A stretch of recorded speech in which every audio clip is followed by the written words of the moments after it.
Welcome to this special episode of Bloodlines and Backdrops. I'm your host, Amber Janae. Today, I've got Presley, my co-host, and we have a very, very special guest. Mama Mikaelson herself, Alice Evans, is here, and we're also at a special location. We're at, I think you took over this house as a dead witch, maybe, but a lot of witches were buried here. We're at the Ancestor Witch House. There are a lot of witches, a lot of dead witches around here, and she was one of them. Also alive here at some points. Because on this show, you just never know. So And on a killing spree too. Let's not leave that one out. no, on a killing spree, just like all of her children or whoever's around.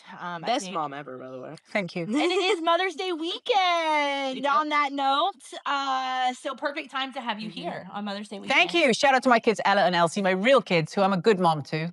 Very good mom. Shout out to my 7 kids, Henrik, Freya, Rebecca, Elijah, Klaus, and Rebecca. I remember them all. I always forget. I always forget about poor little Henrik.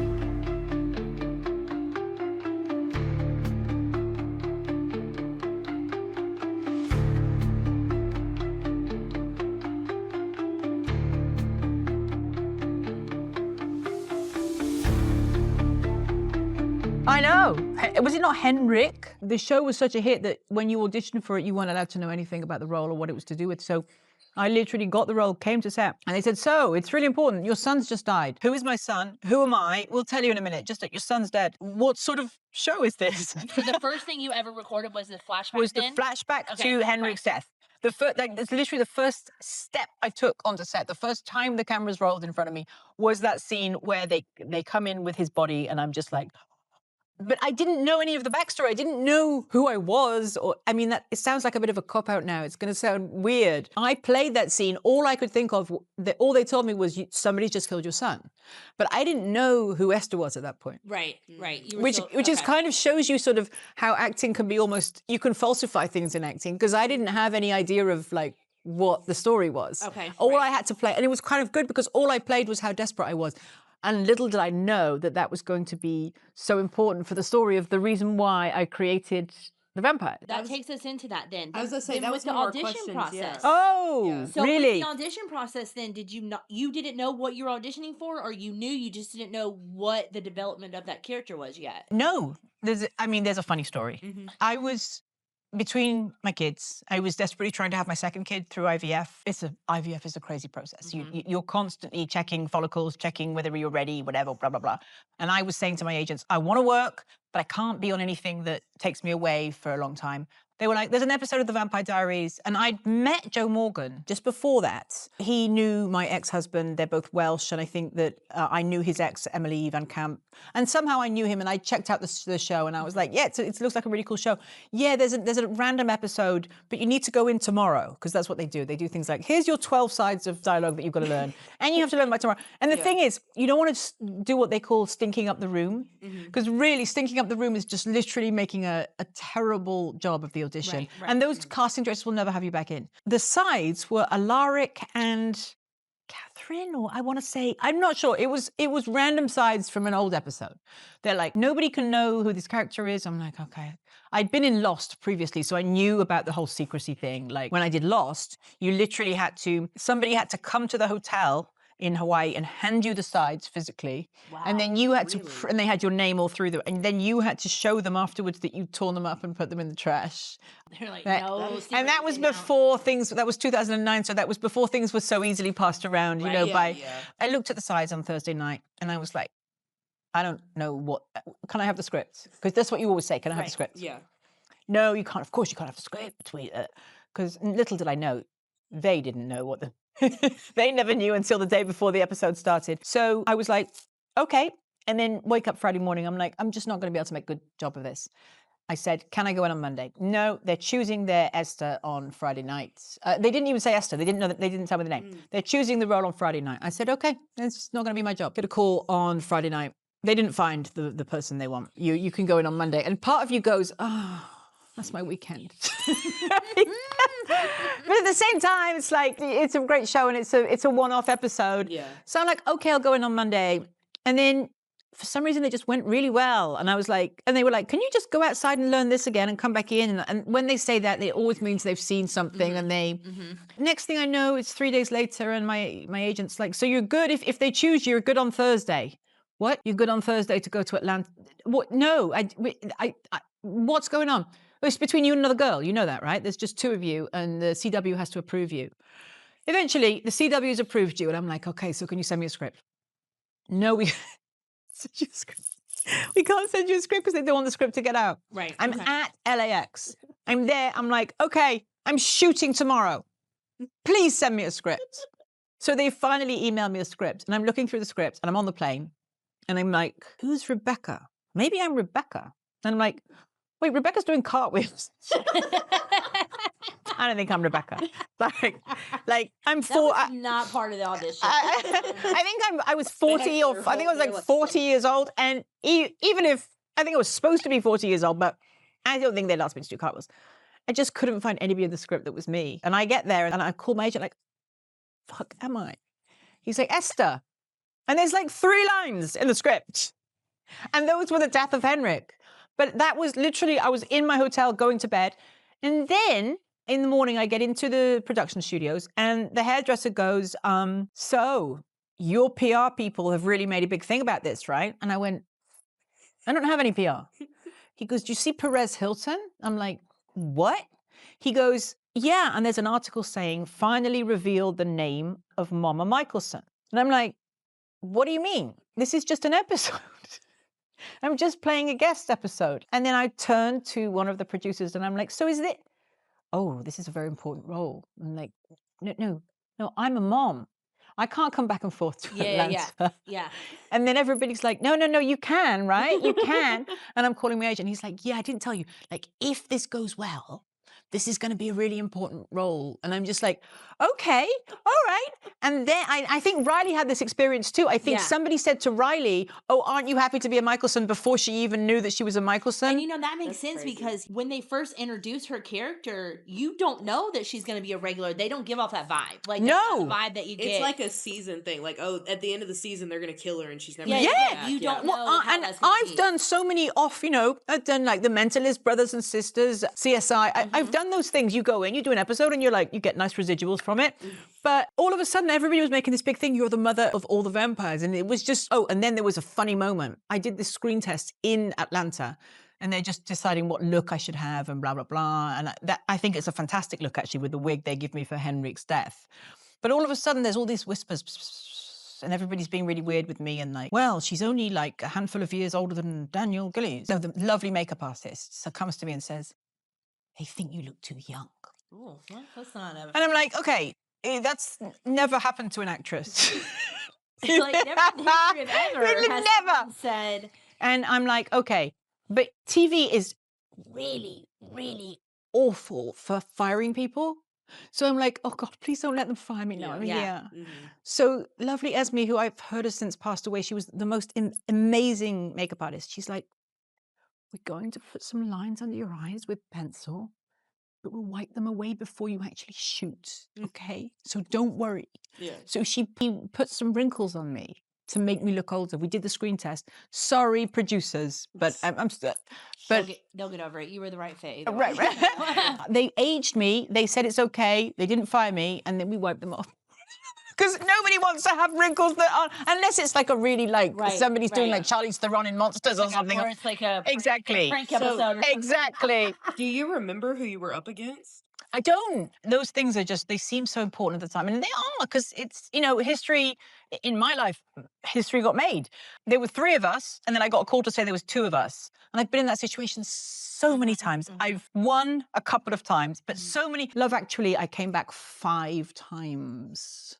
And it got down to me and 2 others. Really? And then that wonderful German girl got the... Have you seen Love Actually? Yes. It's the evil bitch that takes Emma Thompson away from her husband. Oh, okay. Yes, yes. And it was such a great role. And you get to that stage where you're like, I know, there's 2 of us left and it's not going to be me. Yeah. But yeah, in this case, I got lucky. Well, we asked that because we always like to joke around. I mean, this is true, but Pedro Pascal actually auditioned to be Marcel. No. Yes. And didn't get it. Damn it. No, yes. That's crazy. Yeah. So I always I'm like, I want to know who people are up against because you don't ever know. Like, get this. According to a friend of mine who is very, very close to him, he was close to like giving up. He was just desperate. He'd been for like 20 years.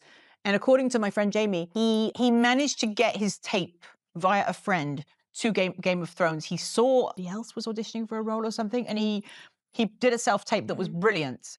And I think he knew like Sarah Paulson or Amanda Peet or somebody, and he got the tape to them. I was going to say Sarah and him are pretty good friends. I think so. Sure. And my friend said, I remember her coming to my house and going, my friend Pedro has just had the most amazing news ever. And it was true. Guess what? Apparently I'm in my episode of Brothers and Sisters. He's in too. And sometimes people look me up and go, what was Pedro Pascal like? And I'm like, I only had one scene in that episode. I don't know. But apparently he's in that too. So yeah, he was spotting around like that. And it gives me goosebumps to think that somebody can just hustle and hustle and hustle and hustle. And then suddenly somebody sees it. And one of the good ones, honestly. Yeah. Like, I mean, this is like, we've joked before, we're like, this guy literally has never had anything ever against him. No bad anything. Like, he's like.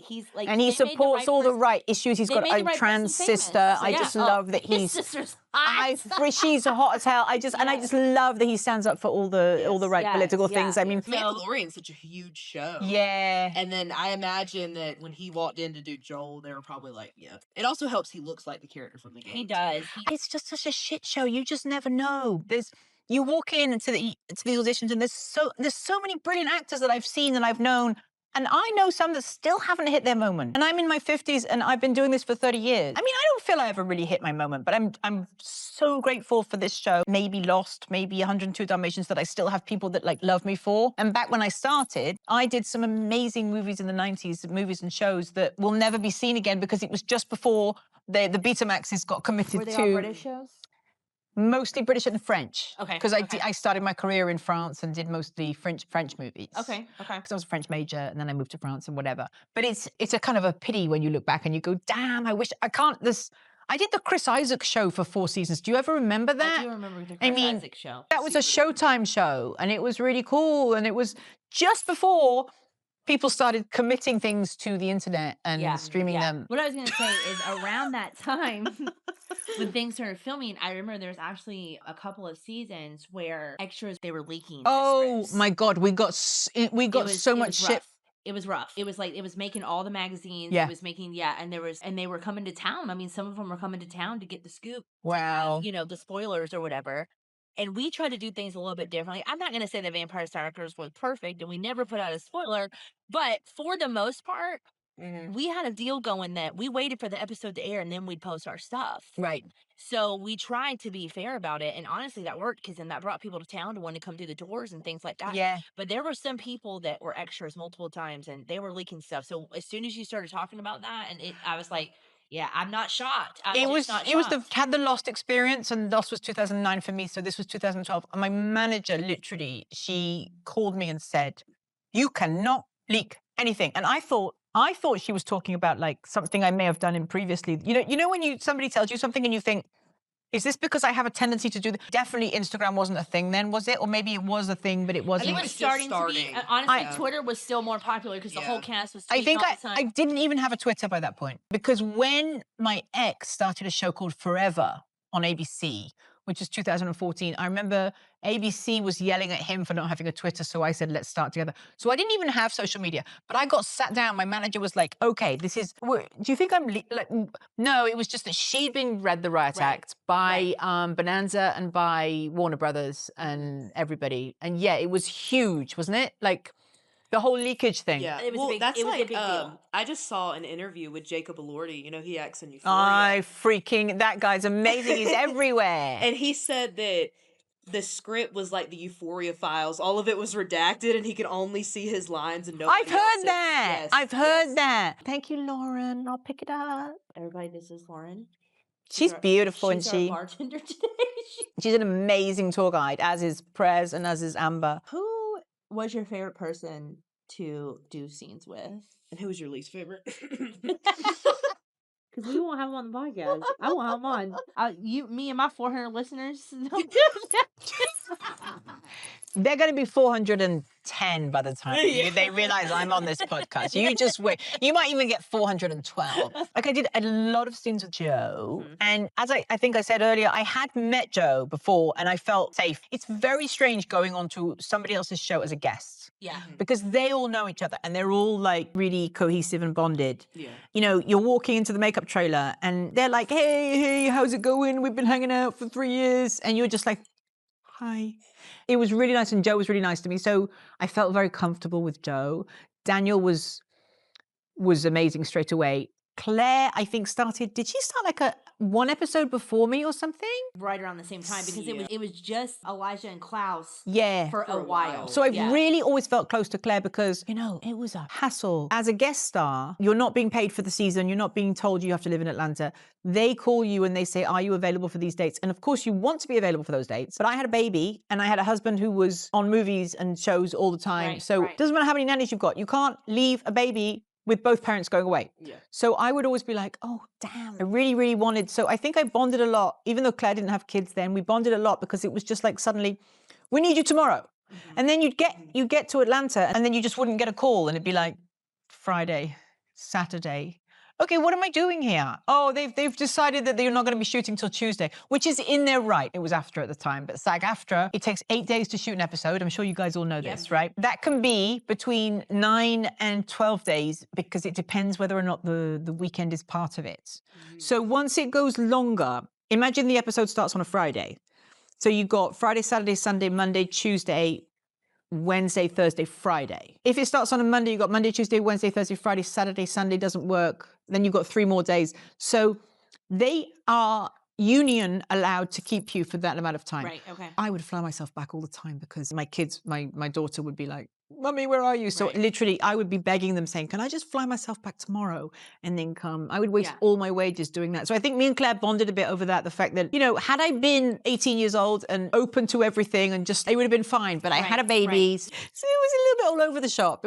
As we say in British, which means all over the place, I think, in America. You guys don't say all over the shop, do you? No, all over the place. But you can learn it now. I remember at one point they called me and I just sat there for like 7 days or something, but I was always about to shoot. Yeah, a long time. You're in a hotel in a place and you have a baby and you have a 2-year-old. So you know, imagine if your baby was in a different place and you were just stuck in a hotel. We just went to Nashville. Oh, really? 2 days in Nashville. And on the car home, I was like, God, I can't wait to smell her. She said, yes! No, literally, out of nowhere, we're just trying. She goes, oh, I just can't wait to smell my baby. And I was like, exactly.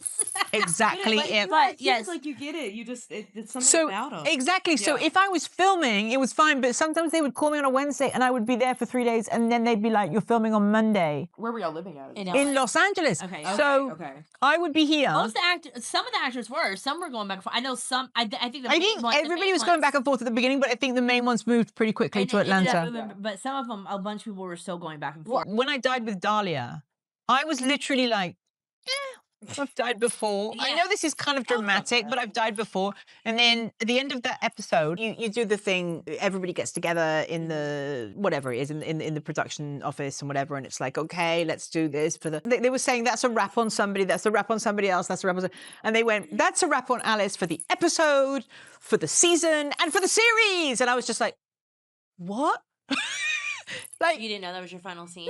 No! Really? Like, it was a great scene. But I was like... I try not to talk shit, but I feel like that's rude. It was... I feel like that's rude. Okay, don't give me any opportunity at all to come back. Well, if the cast would have known they loved you, they would have had a fucking cake. Well, my thing is... like, what? Wouldn't they want you to know so you could put, like, your whole heart and soul into that scene? Because it is your last one for the series? I feel like they would. But I also feel like there was kind of on the hop and skip. I'm not doing it right. I remember at one point, people would be waiting on the last day of one episode... Everybody would be waiting at the production office in Decatur off Decatur. Panola Road. Yeah. It was the traffic over there was terrible. Yeah, and it was also like really creepy. Like you couldn't just like walk down the street and get yourself a coffee. Everybody would be waiting at the production office for the next day's script. The originals was in Conyers, so that was even more secluded. That was even more secluded. But the office was the same. The office was the same. Yeah, and we shot a lot. The office was where the soundstage was, and also we used the exterior of the office quite a lot. Right. Okay. toured the stages in Conyers one time, but I never got to see the Vampire Diaries set, but I did go see the original set. Has it been pulled down, the one in the Industrialist in Decatur? Yeah, it's gone. I'm not sure what's there now. So can I just say your eyelashes are amazing? Did you curl them? No. So actually, I've never really had eyelashes because I wear falsies all the time. Right. When I take them off, they rip them out.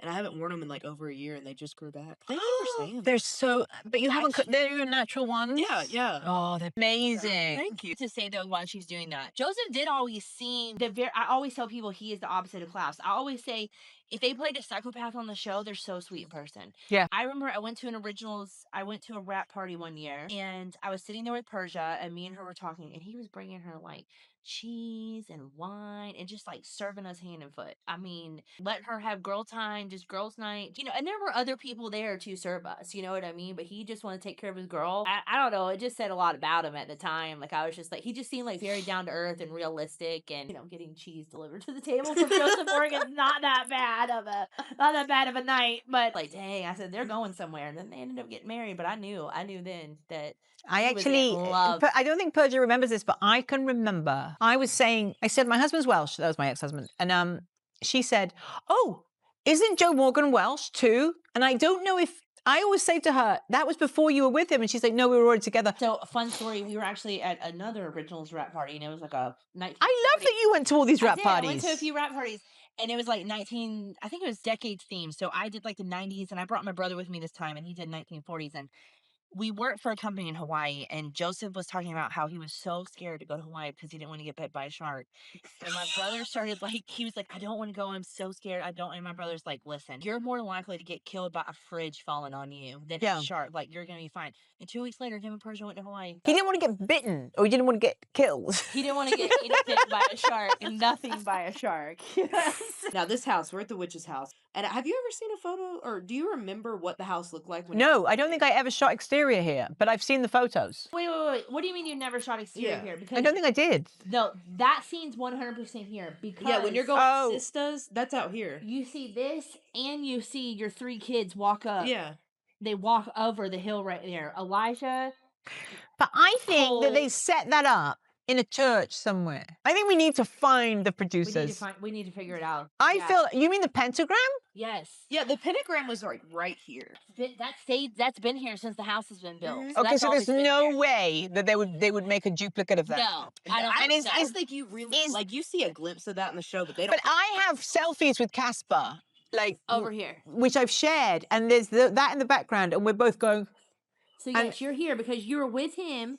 You were with him, right? The other was I with Casper? Yeah, you were with Casper. Yes, you were in that. Y'all were both standing in the pentagram, and the Joseph, fire was Daniel, coming out. and Nate come walking up. The other 3 kids come walking up. Rebecca's not in this scene, so it's just the boys. And you were trying to. So that's not the same time that Daniel. Like, was Daniel there? Daniel was there. Yeah, he was in the scene. Yes. Is that do not abandon me? Yes. So the first one happened. Shot that here. You say, if you've come here to beg for your life, you're too late. Mm-hmm. The 3 of them. Who said that? You do. If you've come here to beg for your life, you're too late. Yes, because you've already linked them to Finn. Yeah, and you're trying to use the witches. She's That's why smart, you go, Finn, do not abandon no offense me. to Casper, this is not her fault, but man, what a little bitch boy, man. Oh, fuck me, I know, yeah. Me, Mom. Right? Like, what is happening? Defense, he had been daggered like his whole life. He never got. They kept him daggered for 900 years. Dude, you really gotta suck all the joy out of the room if you get staked for 900 years and they just forget about you. That's crazy. And do you know that Casper is the most charismatic person ever? And it's so weird. It's like, I'm actually the friendliest person ever, and I got picked to play the most brilliant man. He is absolutely amazing. He's also incredibly attractive. Oh, yes. Holy shit. Yes. Oh, dear. Not my type. So I've never met him. So funny enough, so when I met you last year, one of the reasons I begged for you is because I hadn't met you yet. And so I was here filming the whole time, and I was just like, okay, there's some people on my list that I have not met. And now we're besties. And you were one of them, and I was so excited. He's also one of them, and I also haven't met Sebastian. So that you met Sebastian? So this will be. Oh my god, Sebastian. Oh my god. Okay, but he's here. We could get you to meet him anyway. Well, yes, let's do it then. Hey, call him right now. Tell him to come. I can tell him. Yeah, let's do it. Yes. Where's my phone? He loves doing this. He loves convention. He loves work. He loves everything, and he also loves fans. And he loves he would be the one. I would be like, okay. this shit. Am I in this scene? Like, you know, because not that I don't love acting, but it's been 12 hours, right? Yeah. And if you're in the background in a scene and you have to be in the background, when somebody else does their thing and you're in the background, you just have to wait, right? Okay, I'm in the background. So like, I'm going to be 4 hours here just waiting because I was in the background of the scene. Nobody wants to do it. Sebastian would be like, oh, because he's French, but he has very posh. Yeah. I think I might have been in this scene. Dude, wait, you could be in your trailer sleeping. Like, what do you mean you think you might have been in this scene? And then we did this convention in Paris recently. For some reason, in France, they do this thing called an opening ceremony. Cérémonie d'ouverture. And you have to all go on and say hi, which they do in conventions. But then they do this fucking closing ceremony, which is like, okay, we've been 14 hours talking to people and signing autographs, and it's great, right? But now we have to wait for everybody to be done so we can all go on the stage and say goodbye. And I was like, I think it was in New Orleans. And I'm not sure where it was. Last time I saw him, and I was like, it's like 5:46 and I'm done. And I thought I had to be here till 6. I've been here since like 8 a.m. And it's full on. You know what it's like. We talk all the time. Yeah. And I went, hey, Seb, I'll see you soon. And he went, in French, but il n'y a pas de cérémonie de clôture? He went, you mean there's not a closing ceremony? And I'm just like, no, dude, I'm really happy about that. He goes, I think I should talk. Also, why did you have to say that in French at this French event where they're all going to understand what you're saying? Like, you're not talking in code, He goes, I'm going to check with the promoters. I'm like, dude, there's no closing ceremony. It's like the kid that's like, isn't there supposed to be homework? Yes! Yes! He is such a like, I love it. It's very inspiring. He literally wanted there to be a closing ceremony. I'm like, dude, do you not understand how much I want to get to my hotel room right now and just lie down and have some French fries and a vegetarian burger and don't eat meat? But just Burger King in France is amazing. Right? I also don't eat meat. Oh, God, all right. Since how long have you not eaten meat? Almost 20 years now. Okay, so you're younger than me. I haven't eaten meat since I was 15, and that is... I was 23. Okay, that's 42 years I haven't eaten meat for. Hell yeah. Okay. You're so young. 57. I went back on fish after a while because it was just like, it was hard, and I feel every time I eat a piece of tuna, I go, sorry. Like, sorry. And you probably don't eat fish, right? But I never liked fish before. So, okay. Yes. But I have not a piece of meat has gone. Yeah. That sounds, I was just about to say gone in my mouth, and I'm just like, that's just. My daughter is starting to feel bad about the slaughter of animals, and she eats meat because I wanted them to eat meat. I wanted them to choose for themselves. Yes, right? Because it's the same as religion. You should never force anything on anybody, right? And I was like, I'm going to feed them meat, and it's really weird for me to cook meat, but I'm going to do it. And then she came to me and she said, I'm feeling absolutely terrible. She said, what should I do? And I said, look, I feel good that I made that decision 40 years ago, and I have never gone back on it. If you make it now, it will help. But then the other thing is, some people come to you and say, it's hypocritical for you to eat fish and to wear leather shoes. No, it's not. Somebody said, can you give $1,000 to charity? And you said, I can only give 15. It's okay to give 15. We've actually had this conversation before about how the problem with society is it's all or nothing. So people say, I want to be a vegan, but I can't give up bacon. Then don't give up bacon. Just give up chicken and beef and vegan, and then just eat bacon. Exactly. And that's what I do. I made a decision. I felt awful about the cows that are slaughtered. I do not judge anybody else that eats burgers. I give my kids burgers. I do not, most people don't know this about me, that I haven't had meat for 40 years. Yeah. But she said to me, how do you feel? And I said, I feel good about it, right? And she's like, what should I do? I said, you should do what's good for you. It's not going to change anything, the fact that you decide not to eat meat. And it's also going to make you a problem at dinner parties, because it is when they say, oh yeah, get used to eating sides, right? Eating what? Nothing but the sides. What, the sides? Yeah, the sides. The sides. Or somebody would make you some weird nut thing, and it'd be like, yeah. I like the fact that we're able to talk, and she's like, and I'm giving her, and she said, I'm going to eat meat for the moment, but I'm interested in going there. And I think it's an interesting discussion. No, I think it's just, it's great. I think it's great. I've always told Xander, my husband, I've always told him, we eat meat and stuff, but if it came to the thing where it's like, oh, you can't buy this in grocery stores anymore, you have to go out and get your own. And get your own. It's an interesting conversation, isn't it? Yeah. It's an interesting conversation. I'll never eat another steak again. That'll be fine. By the way, I've never, ever eaten steak in my life, and I've never had a burger in my life. not a real one. Like, because I was at that age. Because you were so young. Yeah, So it's really weird. I do not know what steak tastes like, but It's pretty good. I know. I hear it's really good. By the way, when I hear it, when I smell it cooking, I love the smell. That's how I feel about barbecue. I fucking love it. I love the smell of barbecue. But Me too, but I I feel really bad about the smell wait, of but barbecue. we've made the I same know that's mis- a dead pig. I That's what know. that is. And I hate myself. I went. Good. It's same for me, and it must be something innate within. Oh, I once went to a wedding, and they were roasting this big. It felt like it was a donkey. Oh my god. It probably wasn't a donkey, right? But they were roasting some animal, right? You know, they do that in Louisiana, but with alligators. Yeah, they Do they really? Yeah, yeah. They'll have like an alligator just going in a circle. Well, I went to this Hawaii, wedding, and they bury were the pigs and stuff. they were roasting something, Yeah, right? something, we The don't smell know was what. so gross. It was so like it wasn't like the barbecue smell. It was just I felt bad. The whole time I was like, but I don't know what it was. But it was really weird because I'd been maybe not eating meat for maybe 10 years at that point. And then people were just like coming up and just cutting a piece off like the leg and stuff. And it just felt so strange to me. It's very strange. It's very much a disconnect. It sounds like a Hunger Games scene. Yeah. But you know what? It was in the north of France, and I guess the French, you know, they have horse meats. You know, they're very meat based and good for them. But it was so weird that people were just like, oh, I might just take a piece off.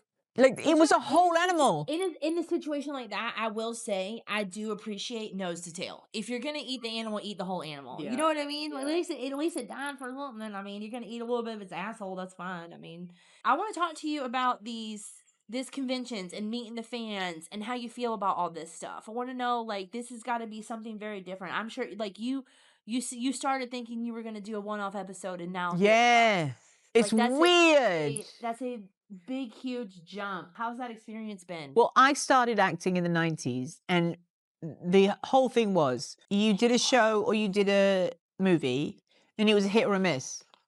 And I've done quite a lot of movies and shows that did not even get released. I remember waiting for my first TV show in like 96 or 97 or something in France, and I think it just came out like one night. And like nobody watched it, and it's like I've been waiting for 9 months because I was like, then I can take the demo, like I can make it into a tape, and I can go see agents, and like no. So I had no freaking clue. I said no to the Friday audition, and if I'd maybe gone to the Friday audition, they may have been in that mood that nobody was right for them. Maybe the fact that I waited till the Monday was like they were desperate because the person worked on the Thursday, right? So maybe they were that much more desperate that I looked better to them than the people on Friday. Because there's never really a good person and a bad person. You know, we're all actors. Mm-hmm. My husband asked for a divorce, and we've gone through a divorce, and I'm, you know, we're still battling it. And I was left with 2 kids and no money. I started to pursue the idea of conventions, which I had not done, not because I didn't want to, just because I was he was off everywhere and I was the stay-at-home mom. Yeah.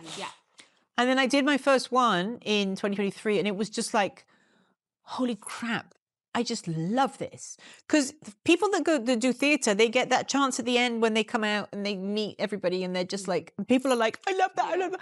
We put something on film and never hear, you know, you get letters and you get fan mail and stuff. But to meet somebody who just sits you down and says, okay, this happened, my brother got cancer, my mom died, whatever. And then I watched this and I felt so good. Mm-hmm. It's amazing. Vampire Diaries has a way of doing that. You know, we actually, so with the podcast, we went to Nashville, like we were telling you, and we had a mom and daughter walk up, and they made our whole trip. They were like, we listened to it, y'all are so funny, you need your own show. Fangirls for the and podcast. I mean, we were a little like, oh, should we have went to Nashville? And after they said that, we were like, yeah, we should. That was worth it. So amazing. I totally agree. Like there's so many people every time that I go, and I love to listen to their stories, and I'll come. My kids are always like, so every time I'm about to leave somewhere, and you know, I've done like maybe 12 to 15 now, and in Europe and here and everything, I'll always go, I don't want to go, I don't want to leave you, I don't want to leave you. They're like, Mom, okay, how many outfits do you need? Okay, let's talk you through.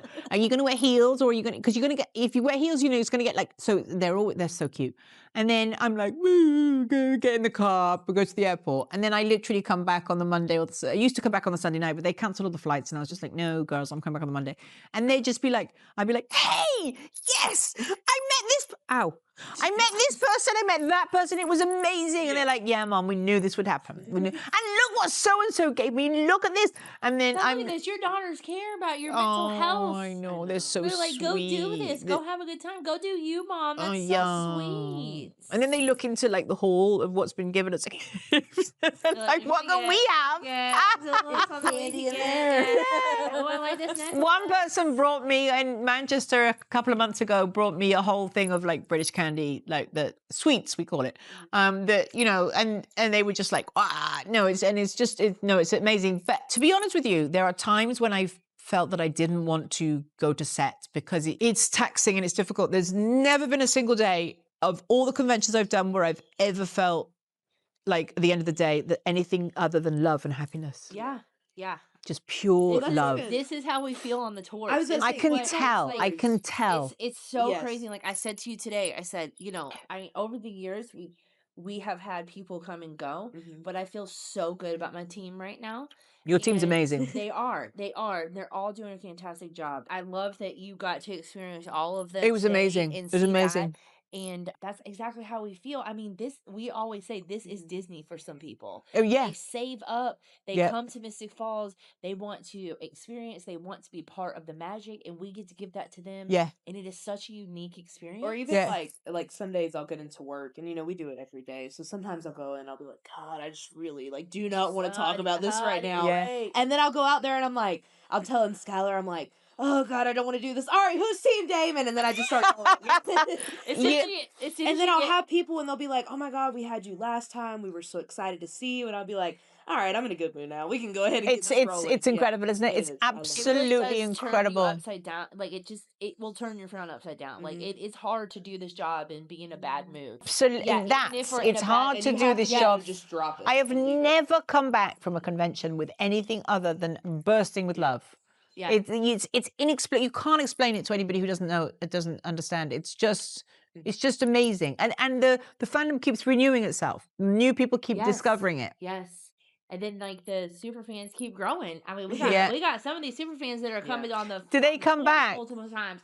They're coming to multiple conventions. They're following. I love it. I think it's great. I think it's fantastic. And I think it's amazing that you didn't know that was going to be a long-term role. Like you didn't know. No. Even with the show, like you rode with me today when I was talking about it, you know, when they aired the Vampire Diaries, they didn't think anybody was going to watch it. They aired I know. It, and then it was had, it you that said it was 5 million? Yeah. I didn't know that. Ian always says right from the get-go. And I'm just like, I remember I was aware of it, but now I've looked back on it. Holy shit. I think it was right from the get-go. The Flash beat it with the most views on a pilot. I think the Flash beat it, or they got very close to beating it. But it's one of the CW's highest pilots. Well, I'm going to say, on the CW, which not many people had on their, you know, at the time on their DirecTV or whatever it was. Like used to have, I've told her before, I used to go to the gym to watch it.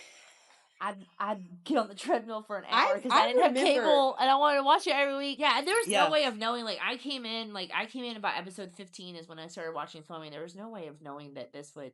No, I would not have guessed I'd be sitting here this many years later still talking about this show. But did you live in Covington? I did. So I ended up moving to Covington and I lived here until about season 6 and then I just came back and forth until the end. And then now I'm back. So I did live here. I stole my poo-poo, which is my grandmother. I call her poo-poo. Okay. I stole her credit card information and made a Netflix account so I could watch it. Oh my God. And I still have that Netflix account to this day and she still pays for it. Thank you. Oh my God. Look at that. Yeah. Look at that. That's amazing. I did. I stole it was meant to be. It was meant to be. So we know. Sorry, Foto. Your granddaughter. Thank you, boo-boo. Your granddaughter. And now I'm drinking wine on the witch's porch with Alice. So there we go. That is it. That is it. So when we do the tours, just so you know, yes, darling, all the time. Who's your favorite cast members? Who you're whatever, and we always say, and this is the truth. Of course, back in the day when we were filming, we loved Ian and Paul, and we loved everybody, but you, people like you, and Malarkey, and there are just a few of you that are so kind and good to the fan. And I'm not saying that the bigger guys aren't. I'm not saying there aren't. I don't feel like I'm just sitting with a celebrity. No. Oh, no. I feel like we're friends sitting here. Yeah, we are. We are. And we are. I kind of forgot we were recording. That's why I told you I stole her credit card. It's so nice. nice for you to be just so real. Fan Appreciation Weekend. Yeah. It'd be a good time to do and that. I see you as a friend now. Yes. Like, you text me random things, and you called me drunk one time, and I love that. Anybody that calls me drunk is like a friend of mine. Because I'm the worst drunk. People. And you were with Crystal, I think, and you left an amazing message, and it was amazing. Call somebody drunk, then that's a really good friendship. It is a good friendship, yes. You can call me drunk too. I'll call you drunk. And I might call you guys drunk. I was really happy to be with my lovely friends Presley and Amber on this amazing podcast, and I just love them so much. That's all I want to say. And we thank you so much for being on the podcast. We're so excited to have you on. This is probably one of my favorite interviews we've ever done. This was so fun. This was amazing. But y'all know the drill, all right? Stay safe, stay vampy, and remember, in Mystic Falls, nothing is ever.